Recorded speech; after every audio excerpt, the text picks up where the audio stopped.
GCM. Jadi di dalam General Circulation Model GCM itu ya, di dalamnya ada persamaan saja ya. Isinya persamaan sama initial condition. Kemudian satu lagi adalah climate forcing ya. Jadi tidak ada data, sekali lagi tidak ada data di dalamnya. Di dalam GCM tidak ada data, enggak ada data iklim. Tidak ada data iklim. Bukan data iklim. Semuanya dibangun berdasarkan primitive equation ya. Persamaan primitif.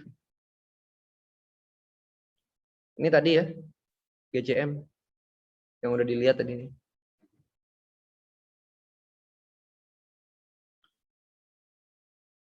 Nah, sekarang ini ya, semuanya berdasarkan persamaan. Persamaannya persamaan apa? Ya persamaan, beberapa persamaan dasar yang mempengaruhi adalah hukum kedua Newton. Hukum kedua Newton itu adalah benda yang terus bergerak. Benda yang bergerak akan terus bergerak jika resultan gayanya sama dengan 0, maka F sama dengan M kali A.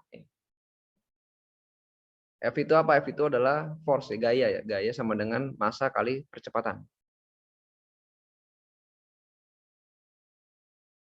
Sehingga percepatan sama dengan F dibagi dengan M. Gaya dibagi dengan massa. Kemudian percepatan yang didefinisikan sebagai perubahan daripada kecepatan. Percepatan ya, perubahan dari kecepatan berdasarkan waktu ya.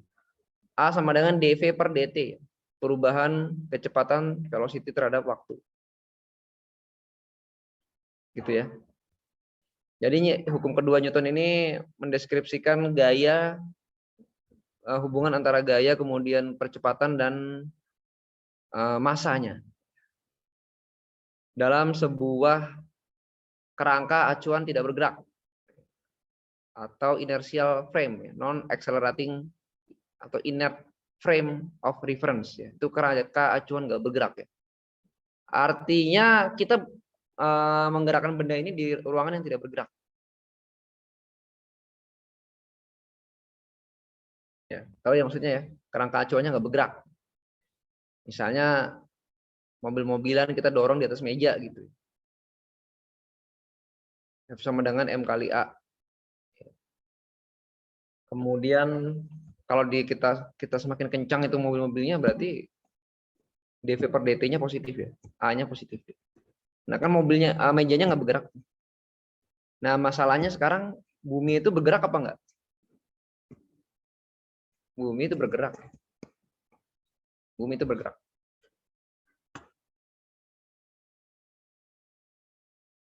Ya, jadi beberapa gaya ya yang ada di atmosfer dengan di ocean. Gaya gravitasi ada terus ya. Arahnya ke arah bumi ya, ke arah pusat massa bumi. Kemudian pressure gradient force. Gaya gradien tekanan. Gaya gradien tekanan. Gaya gradien tekanan.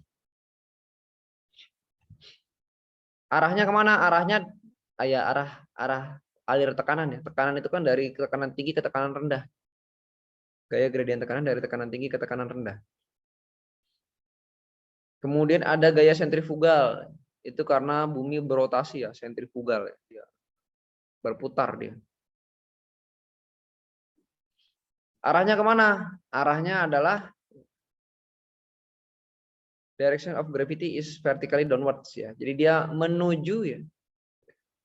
Gaya sentrifugal adalah menuju ke arah dalam putaran ya. Ke arah keluar putaran. Sentrifugal. Atau sentripetal ya. Ada dua nih. Because of earth rotation direction outward ya. Coriolis force, gaya semu ya. Karena kerangka acuan bergerak. Gerakannya kemana? Arahnya adalah tegak lurus daripada kecepatan. Kemudian gaya friksi berlawanan dengan arah gerak. Ya ini yang pertama ya. Ini harusnya sih di fisika apa di mana ya? Di meteodinamis ya. Udah belajar ini di meteodinamis. Udah belajar harusnya, udah belajar. Meteodinamis kan udah selesai ya meteodinamis ya? Udah apa belum ya? Udah kan? Siap, sudah, Pak. Siap, sudah, Pak.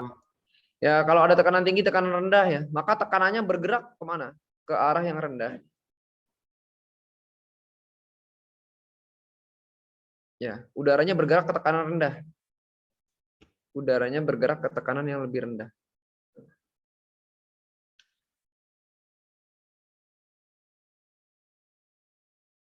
Tapi ya, ada tapinya nih.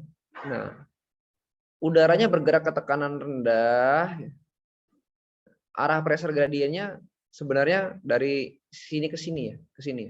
Direction of N pressure gradient. Jadi ya. High to low pressure ya. Tapi gradien itu kan dari kecil ke besar. Makanya nanti gaya gradien tekanan ini adalah negatif dari perubahan P dan X. Ini ada nilai negatif nanti. Sebenarnya ada nilai negatif. Ini kan ada deltanya dibikin mutlak nih. Ini kalau nggak ada mutlaknya dibikin minus terhadap sumbu normal.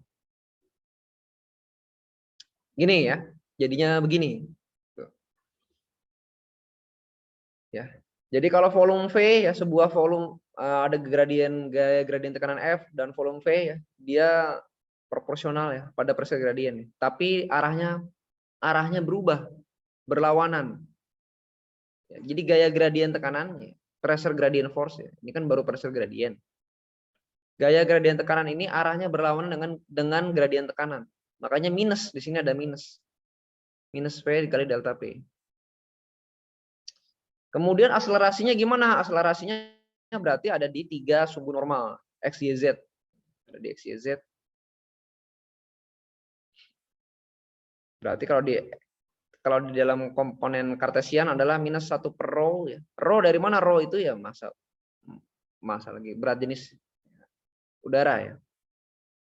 1 per rho dikalikan dengan delta P per X, dP per dy, dP per dz. Jadi kan benda ini kan 3 dimensi. Rho-nya itu sama dengan massa dibagi volume.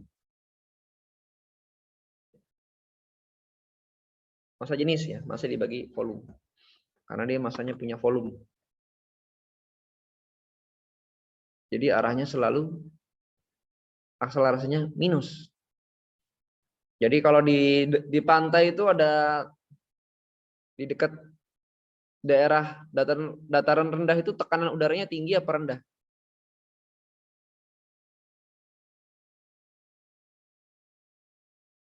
Tekanan udaranya tinggi apa rendah? Dibandingkan dengan daerah gunung. Nah, daerah gunung, pegunungan, dan dataran rendah dekat pantai. Tekanan udaranya lebih tinggi mana? Di gunung apa di pantai? Nah, saya tanya nih, sekarang nih udah belajar meteorologi umum. Absen 21. Siapa absen 21?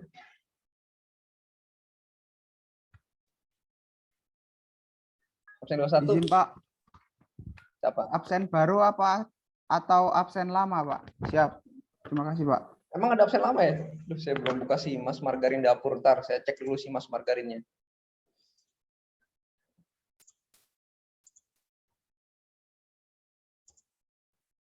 Kita buka website si Mas Margarin dapur. Yuh, kok ini ya? Kok salah ya?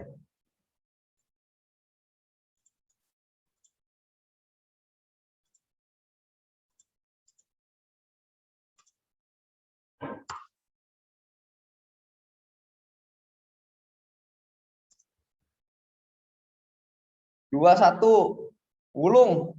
Ya, ini absen lama apa absen baru nih? Izin, Pak, untuk absen baru saya absen 23, Pak. Loh, kok bisa? Misal Emang ada yang nambah ya? Oh, iya, ini Pak. ya? Siap. Oh, ini. Geser ya? Siap. Siap. Tergeser, Pak. Udah yang ini aja lah, gulung aja. Kamu Siap. aja. Ya, Pak. Mana lebih tinggi tekanannya, di gunung apa di pantai? Tekanan udara ya, Pak? Iya, Di gunung, Pak. di gunung lebih tinggi ya? Siap. Gitu ya? Yang benar. Ya, berarti kamu kemarin nggak ngikutin pelajaran ya? Siap, lupa, Pak.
Izin, Pak. Izin meralat jawaban.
Mohon izin, Pak.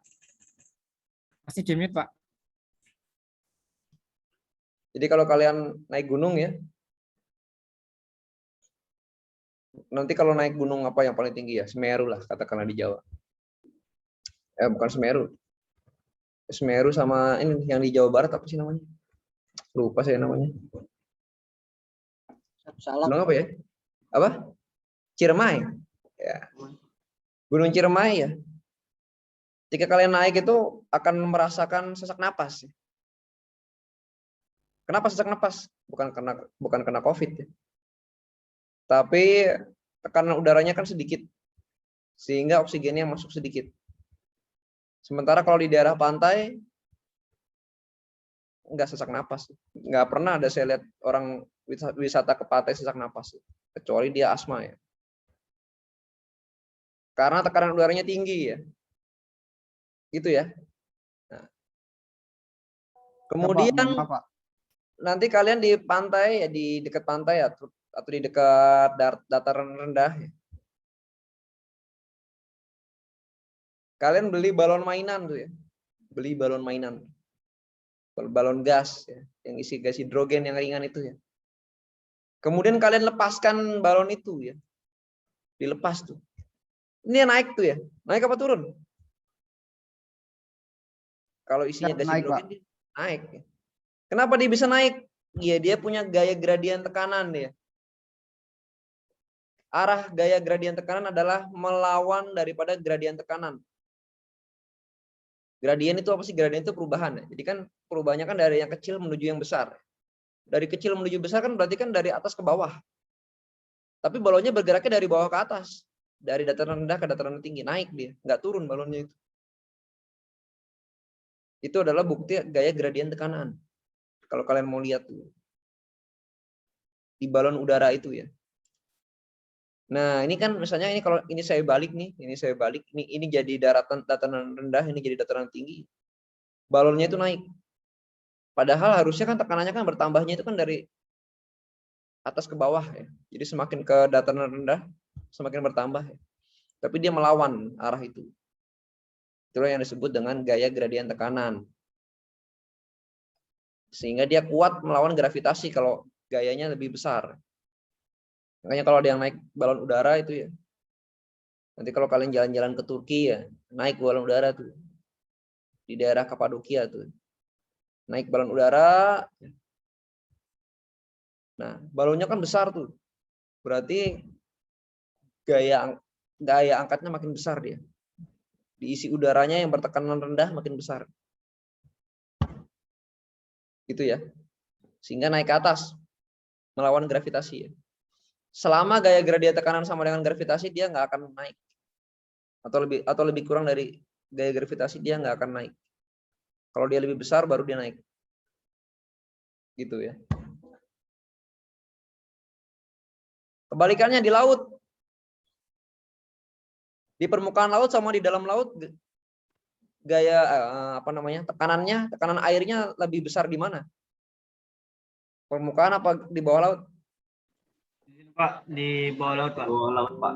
Bawah laut, Pak. Di bawah laut, Pak. Di bawah laut. Jadi kalau kalian punya tabung berisi udara ya. Tabung berisi udara. Jadi ada atau balon lah tadi. Balon masukkan ke dalam laut. Balonnya apakah akan tenggelam? Balonnya tenggelam? Tidak, Pak. Enggak ya. Dia akan bergerak kemana? Ke atas kan? Ke permukaan kan? Jadi kan semakin ke dalam semakin besar. Berarti gradien tekanannya positifnya ke bawah. Nah, gaya gradien tekanan dia akan melawan itu. Ya. Jadi dari bawah ke atas. Ke tekanan yang lebih kecil. Ya. Jadi sebenarnya kalau kalian mau nggak tenggelam gampang. Tahan napas saja ya. Kalian nggak akan tenggelam kalau tahan napas. Jangan panik ya. Tapi kalau kalian panik, kalian mengeluarkan udara tuh di dalam paru-paru. Nah, masuk air. Nah, jadi tenggelam. Karena udaranya keluar. Udara kan tekanannya lebih rendah daripada tekanan air. Jadi kalau mau tenggelam itu diem aja udah. Diem aja ntar dia ngapung sendiri ya. Ngapung sendiri itu. Pasti itu. Kebanyakan yang tenggelam itu karena panik. Sehingga menggap-menggap, masukkan air, tenggelam. Akan naik. Oke. Kemudian tadi kan kerangka acuannya nggak bergerak. Udaranya kan tidak bergerak. Gimana kalau yang kerangka acuannya bergerak? Ya ini contohnya ya. Ya ketika hanya PGF ya, pressure gradient force, gaya gradien tekanan dan gaya gravitasi muncul pada diagram pada koordinat kartesius. Ya.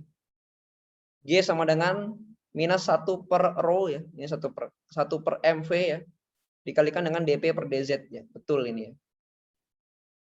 Jadi gravitasi itu dia berlawanan, arah gravitasi dia berlawanan dengan gaya gradien tekanan vertikal, dz sumbu vertikalnya. Tadi ya, gravitasinya ke bawah, balonnya naik ke atas. Kalau di udara ya. Dia berlawanan. Oke, maka dalam sumbu horizontal dan X dan Y ya. Jadi kayak gini, sama aja ngikutin dia kayak gini.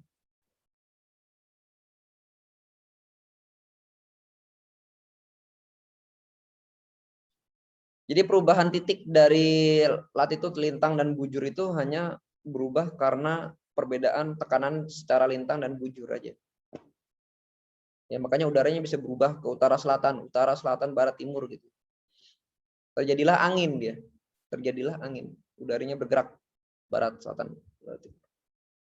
Nah, angin ini nggak hanya dari barat, timur, selatan, utara aja, tapi juga dari atas bawah juga ada arus angin.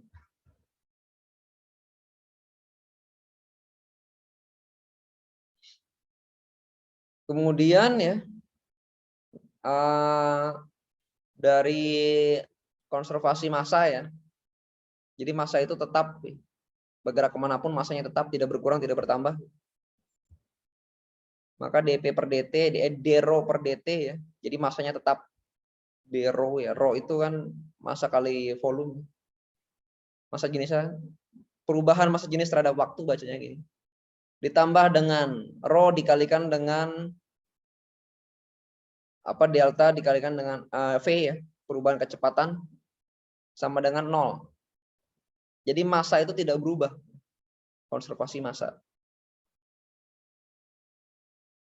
Kemudian kalau digabungkan dengan hukum kedua Newton, F sama dengan M kali A ya, maka terjadilah persamaan momentum atau yang disebut dengan Navier-Stokes equation, persamaan Navier-Stokes. Ini persamaan yang terkenal banget, Navier-Stokes equation. Apa itu Navier-Stokes equation nih? Rho dikalikan dengan dv per dt ya. Jadi perubahan jadi massa jenis mv ya, massa jenis dikalikan dengan perubahan kecepatan terhadap waktu sama dengan, jadi ada benda, ini ada benda, sebuah benda, katakanlah balon ya, balon udara. Pergerakan dari balon udara terhadap waktu itu sama dengan rho itu massa jenisnya dikalikan dengan gravitasi ya, yang ke arah bawah. Dia ketarik gravitasi di bawah.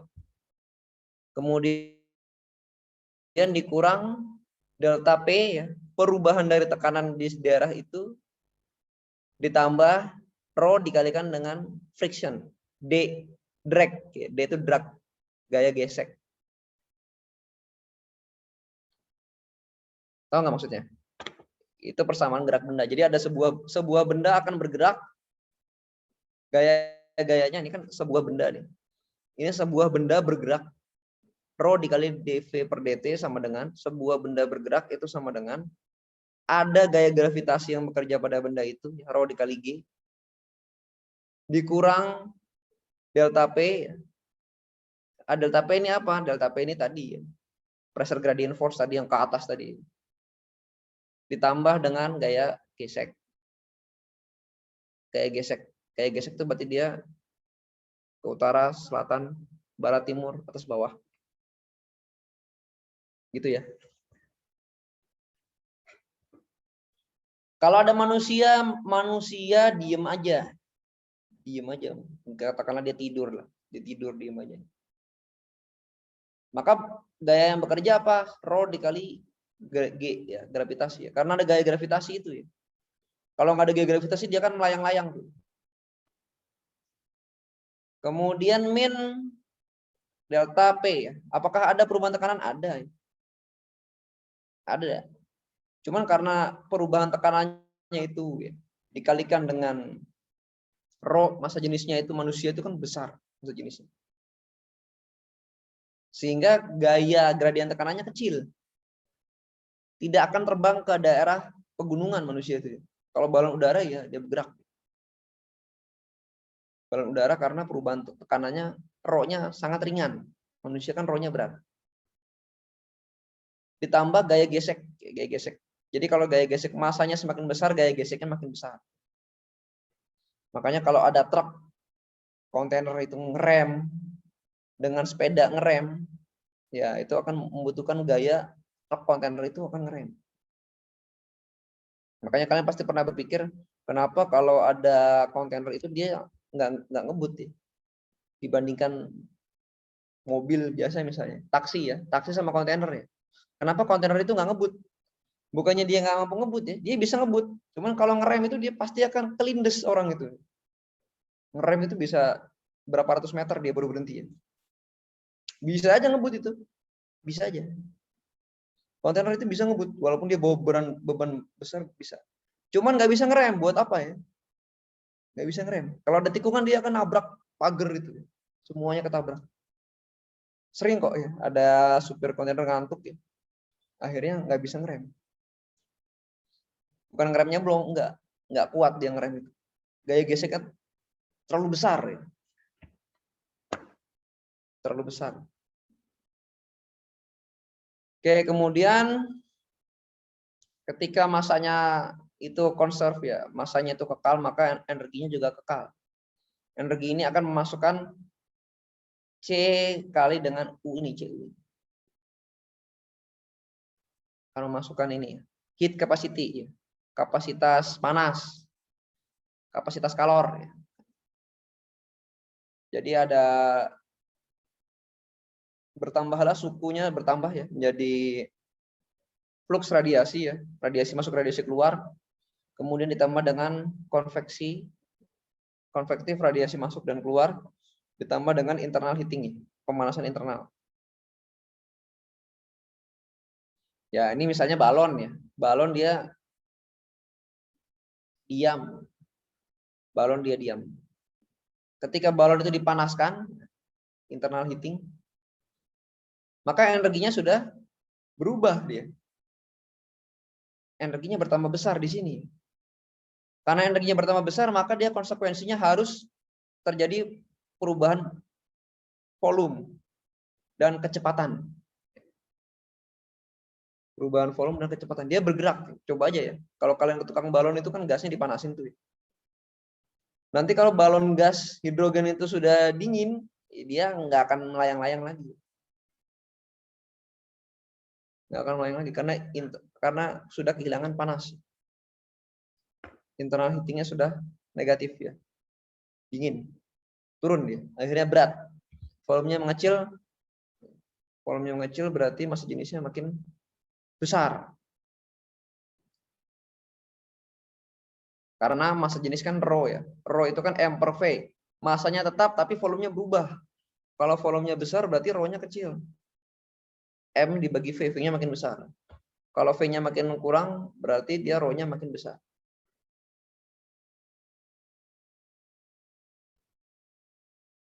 Kemudian kalau diturunkan dengan menggunakan partial derivatif itu diferensiasi parsial ya. Jadi kayak gini ya. Jadi dV ya, ini V ya. dV per dt ya, V itu fungsi ya.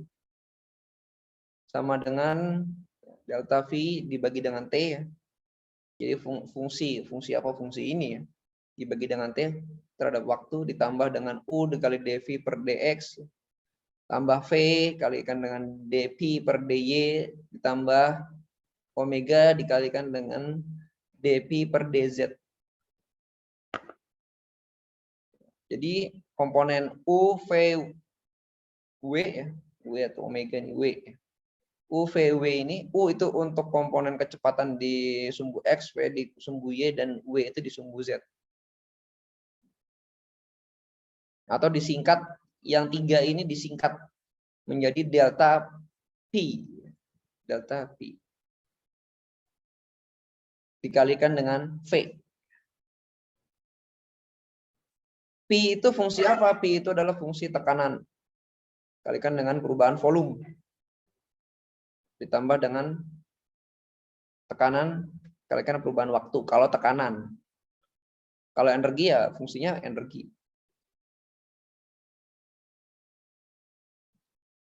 Kemudian berikutnya sedikit lagi ya. Sampai sini aja. Bumi itu sayangnya bergerak. Ya. Jadi tidak mudah. Karena bumi bergerak, ini ada bergerak nih. Ini kutub, katakanlah ini kutub utara. Kemarin kan bumi kan bergeraknya kan dari barat ke timur ya. Ya bener ya, barat ke timur. Ya. Makanya matahari terbit dari timur. Ini barat, ini timur. Jadi dia berputar gini ya. Ya ini sekali lagi ini untuk penganut bumi bulat ya. Kalau yang bumi datar nanti cari guru lo sendiri ya. Saya nggak bisa jelasin. Kalau bumi datar nggak bisa jelasin. Jadi karena ada benda bergerak, karena bumi itu berputar, ya, bumi yang berputar. Maka sebuah benda yang ada di atas bumi itu, ketika dia bergerak dari barat ke timur lah katakanlah, barat ke timur, maka dia akan mengalami sebuah gerakan tambahan. Sebuah gerakan tambahan ya. Kemana? Ada dua. Gaya tambahannya itu ada yang ke arah luar putaran, ya, ini ada sentrifugal. Ada yang ke dalam putaran, namanya sentripetal. Nah, ini gampangnya kalau kalian lihat MotoGP itu ya. Nah, itu Marc Marquez itu ya. Kalau di tikungan itu ya, dia memiringkan motornya itu. Kenapa nih dimiring-miringin? Ya kalau dia nggak dimiring-miringin dia akan nabrak pagar itu. Kenapa? Kalau dia tidak miring, maka gaya sentrifugalnya itu besar. Dia akan terlempar dia. Terlempar. Untuk mengakalinya, makanya kan ban itu kan juga bulat. Bannya itu dia sentuhkan ke aspal sebanyak-banyaknya untuk memperbesar gaya gesek. Biar nggak mental dan ngeremnya cepat. Sehingga dia memperbesar gaya sentripetalnya. Sehingga kalau motor belok tuh ya, MotoGP belok. Nah, belokannya itu ke arah dalam putaran, dalam belokan. Ini ke sini nih. Ketika dia belok dia kan nempel sini kan, nggak mungkin dia akan nempel ke sini nih. Kalau pembalap yang nempel garis luar lingkaran tikungan ini pasti sudah keluar dia, pasti akan keluar dia, nggak bisa mengendalikan motor lagi ya. Yang paling cepat itu nanti dia akan nempel ke arah dalam lingkaran putaran ini. Nah ini M ini masanya motor, motor. Dia harus menuju ke sini ya. Kalau dia mau selamat belok, kalau menuju ke sini nggak selamat dia mental. Maka kita punya kecepatan sudut ya. Omega nih ada kecepatan sudut. Omega sama dengan V dibagi dengan R. Kecepatan biasa, kecepatan motor ya, kecepatan benda itu V-nya dibagi dengan R, jari-jari putaran. Kalau di sini jari-jari bumi. Kalau di MotoGP berarti jari-jari tikungan. Kemudian apalagi ya, keliling lingkaran itu kan V kali diameter atau 2VR, V kali diameter atau 2VR. Kemudian percepatan sentripetal adalah omega kuadrat kali R. Dan sedangkan sentripetal force, gaya sentripetal adalah M dikalikan dengan omega kuadrat kali R. Jadi makin besar M-nya, maka sentripetalnya makin besar. Sama ya, sentrifugalnya juga makin besar. Jadi pembalap-pembalap yang berbadan besar itu akan lebih sulit mengendalikan motor MotoGP-nya. Nah, kalian lihat aja ntar ya. Di MotoGP itu pembalap-pembalapnya yang cepat-cepat itu rata-rata kecil, kurus. Contohnya ya Marc Marquez itu yang paling kurus ya. Valentino Rossi juga kurus, tapi dia tinggi ya. Dulu ada namanya Dani Pedrosa ya. Itu tingginya itu 160 kurang. Pendek banget itu ya. Jadi motornya itu dimodifikasi itu ya. Motornya itu joknya rendah banget. Tapi dia cepat. Dia cepat kalau di tikungan. Kenapa? Ya karena dia masanya kecil. Masanya makin besarnya makin sulit dia mengendalikan gaya sentrifugal, menyeimbangkan sentrifugal dan sentripetal. Kalau terlalu besar sentripetal dia bisa masuk ke dalam tikungan. Kalau terlalu besar sentrifugal bisa kelempar keluar. Jadi dia harus menyeimbangkan. Kemudian momentum angular L sama dengan M kali omega kali R kuadrat.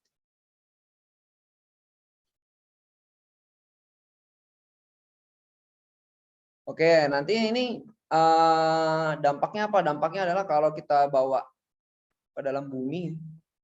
Bumi itu kan bulat gini, tapi bulatnya itu bukan bola ya. Jadi dia agak gepeng di bagian kutub. Bumi agak gepeng. Kenapa agak gepeng? Di bagian ekuatornya ini melembung. Kenapa melembung? Ya tadi ya, dia berputar tuh. Sehingga gaya sentrifugalnya itu lebih besar di bagian ekuator daripada di sini. Di sini mah nggak ada, dikit. Kalau di sini besar. Kenapa besar? Ya dia cembungnya ke sini. Kan dia berputar tuh, berputar. Kalau ini prinsip membuat adonan martabak. Kalian pernah lihat tukang martabak nggak? Tukang pizza lah kalau di Italia. Nah, dia bikin adonan itu, dia gini-gini kan. Dia putar, di bagian arah putarannya itu dia melebar sendiri kan. Adonan itu kan. Kenapa nggak semuanya lebar semua yang dia ketika dia putar itu dia ngembang kayak bola, nggak bakal ya. Dia pasti akan pipih itu. Nah, bumi itu juga memipih dia. Bumi bulat nih. Bumi itu diputar. Nah, itu dia akan memipih di bagian ekuator itu akan melar dia. Nah, makanya bumi itu dia tidak bulat sempurna, dia agak melar di bagian ekuator. Kayak tukang martabak. Tukang martabak ketika muter itu ya. Ketika muter atau tukang pizza ya, membuat adonan pizza. Ketika putar dia di arah sumbu putarannya itu ya dia nambah lebar, nambah pipih. Jadi ketebalan adonannya akan berkurang. Sama bumi juga gitu. Dia kutubnya ini akan berkurang. Ketika dia mutar, ekuatornya ini akan nambah diameter. Ya itu yang menyebabkan hal seperti itu ya. Namanya gaya sentrifugal. Perbedaan jari-jari bumi di kutub sama di ekuator itu sekitar 21 km. Satu. Yang mana yang lebih lebar ya di daerah Khatulistiwa ekuator. Sehingga konsekuensinya adalah gaya gravitasi yang sama. Gaya gravitasi yang sama tapi jari-jarinya beda. Sehingga di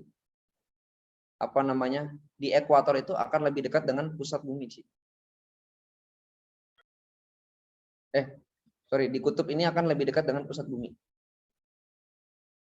Sementara di ekuator ini dia lebih jauh dari pusat bumi. Semakin jauh dari pusat bumi berarti gaya gravitasinya semakin kecil. Jadi gravitasi di kutub itu semakin besar. Kalau di ekuator itu 9,8, di kutub itu sekitar 10. Beda dikit. Kalau kalian nimbang di kutub lebih berat daripada nimbang di ekuator. Makanya orang bule banyak berlibur di Indonesia biar lebih kurus dia. Obesitas kan. Di dekat daerah lintang tinggi dia lintang rendah. Nah, dia ngukur di ekuator dia senang. Loh, kok saya lebih ringan berat badannya? Karena gravitasinya lebih kecil daripada di kutub.